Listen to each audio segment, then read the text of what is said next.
Ano? Ay, dyan na, may sinigang na bangos dyan. Kain ka na lang dyan.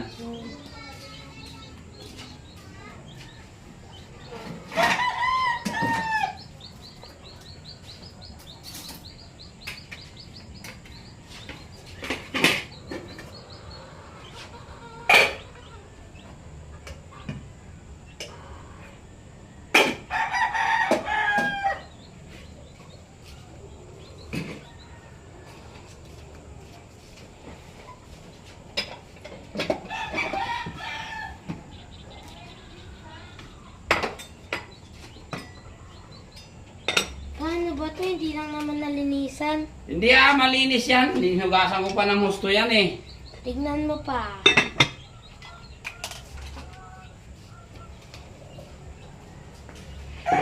Ay, oo nga ano. Kainin mo na lang yan kasi kasama naman sa pagbili natin yan eh. Sayang naman yan.